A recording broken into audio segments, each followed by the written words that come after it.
Hi, and welcome to the Daily Record High School Football Insider, the video edition coming to you from the Daily Record offices in downtown Worcester. I'm sports writer Mike Plant. I'm joined for this segment by sports editor Aaron Dorkson.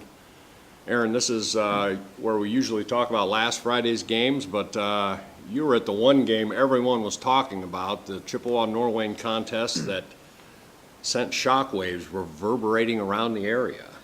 I'll tell you what, Mike, if anyone would have said before the season started that Chippewa was going to beat Norwayne this year, they would have been laughed at, and then if they stuck with that prediction, would have had their sanity questioned. Chippewa had been 1-29 the past 3 years. Norwayne, meanwhile, was 36-5. That's like they played an extra full season, won state, went to the Final Four last year. The way this season had played out, though, Norwayne's kind of come more back to earth. Everyone knew Chippewa would be better. I think people expected maybe a competitive game, but still, I don't think you would have gotten anyone to wager a dinner on the Chips. But lo and behold, they pulled out the upset. Unbelievable game for them, and it was a 48-38 shootout. With it being a David versus Goliath matchup, maybe it was fitting that a 5'8", 155-pound quarterback, Bailey Breitenstein, led the victory with 4 TD passes, 2 TD runs, even came up with the game-clinching interception, and Stoney Epling, the tight end, was sensational too. Everybody in the stadium knew that Chips were going to throw it to him, including the Bobcats, but he still came away with 7 catches for 177 yards and 3 touchdowns. Well, I was in Millersburg covering the Orville West Holmes game that was exciting in its own right, and I was getting your Twitter feeds during your game, and all of its twists and turns. It was really unbelievable. It seemed like there was a score change like every 2 minutes or so. Well, yeah, I mean, it was by the half, you knew this was going to be a game. It was tied at 21-all, and the Chips weren't going anywhere.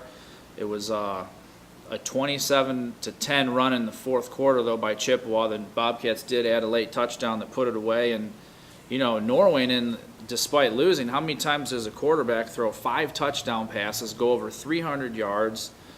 2 receivers went over 100 yards, and Trayvon Berry and Trent Davis. And Norwayne's running back, Jeremy Miller, went over 100 yards too, but they still lost as the defense has really had some problems for Norwayne. Well, that Norwayne loss and Waynedale's big second half that carried the Golden Bears past Hillsdale last Friday created a logjam of 4 teams in the WCAL with 2-1 records, leaving Northwestern an easy winner over Smithville last week, all alone in first at 3-0. As I mentioned, I was at the Orville West Holmes game in which the Knights used their potent ground game to take a 28-9 third quarter lead, only to see the Red Riders rally behind sophomore quarterback Luke Smith, who threw for 231 yards and 2 TDs in the second half. Down 28-23, the Riders went down the field with no timeouts and had a shot from the West Holmes 15, Aaron, to win it on the game's final play. But Luke Smith's pass to Chandler Smith was just a touch too high, and the Knights escaped with the victory in the Ohio Cardinal Conference. We'll be back to take a look at this week's games right after this timeout. Quarterback in your team, man. DB and your team past Norway. I feel good. It's good to get a win against Norway. They're always the bigger team in the league, and it's always nice to win against a good team. Makes you feel good. Our coaches are pretty good. They want us the right way. You're not a gigantic guy by any means. I'm 5'1", and we're relatively close. You play like a giant. You play like a giant out here. I'm saying that you definitely play it bigger than your size. Is that something that's kind of symbolic of the whole team? I mean, you guys, everybody thinks, oh, you guys are the little guys, and and then you guys are out here playing like the big dogs. Yeah, for sure. My mom didn't bless me with height. She's like 5'1", but we're not the biggest group, but we'll hit you, and we're physical, and our heart. That's what we got. We got heart, and that's what pushed us through that game. We just played hard through all of it. Welcome back to the Daily Record High School Football Insider, and joining me now to take a glance at Week 7's games Friday is DR sports writer Andrew Vogel. Andrew, you covered Worcester's disappointing loss at Clear Fork last week, and Generals will go back to Richland County this week to meet Lexington. Yeah, obviously we know they've got the athletes. They put together the big plays, but when that's all that your offense is, it's hard to have any sustainable drives. I know in past years the defense has been the issue, but last week they got some stops, they got some turnovers, but they just couldn't get anything going offensively. The good thing for them is that Lexington's in the same predicament. They're 1-5 too. The marquee matchup in the OCC Friday will be at Arlen Field, beautiful Arlen Field in Mansfield, where host Mansfield Senior, the lone unbeaten in the conference at 3-0 and 6-0 overall, will take on West Holmes, one of 3 teams, along with Ashland and Clear Fork, a game behind at 2-1 in the conference.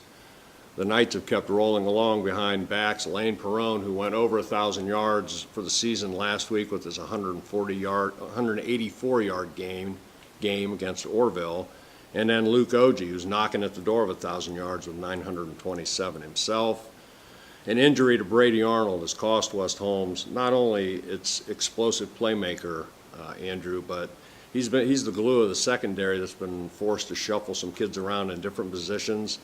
And the Knights were hit for over 200 yards in the second half in the air by Orville last week. Mansfield Senior has a stud runner of its own in sophomore Tyquan Vickers, who has been over 200 yards in 2 of 3 OCC games, along with veteran quarterback Jalen Reese, and a solid defense that has 2 shutouts in 3 conference games and is allowing just 14 points a game, has allowed just 14 points in the OCC and only 72 overall this season. Yeah, they're pretty tough.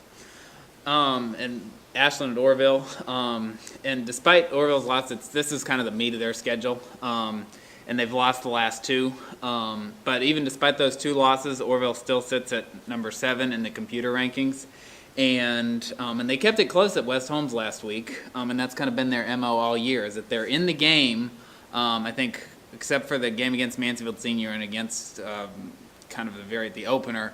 Every game has been decided by a touchdown or less. So Ashland, obviously, they've been the cream of the crop in the OCC for the last couple of years.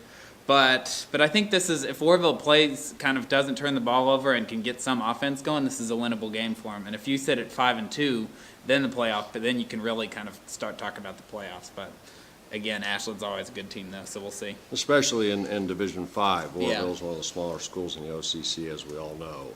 In the Principal's Athletic Conference, Triway, winners of 4 straight games, and tied with Indian Valley for the pack lead at 3-0, makes the long trip to CVCA to play the run-oriented Royals. We always talk about the Titans' productive offense led by quarterback Parker Carmichael and wide receivers Troy Haven and Jordan Miller. But the Triway defense, keyed by its leader, inside linebacker Cal Huffman, and a vastly improved front line, gave up just 181 yards last week in the win at Tuslaw, and that includes a 73-yard touchdown for the Mustangs' only score. Triway's allowed only 18 points a game over its last 5 games, Andrew. And in the Wayne County Athletic League, Hillsdale and Northwestern, and all of a sudden Northwestern's the only unbeaten team in the Wayne County League, which is probably a surprise. This game even the Wayne County game started at 7:30, but this one might be done pretty early because they both like to run the ball. And Northwestern's led by Tyler Smith. He's also past 1,000 yards. And with Northwestern running the ball, and Hillsdale is also going to counter with their run-oriented attack. And if Hillsdale wins this one, they can get right back into the league race. After both picked up big wins last week, the Waynedale-Chippewa game in Doylestown has become really important, with the winner staying alive in both the league race and for a potential playoff berth.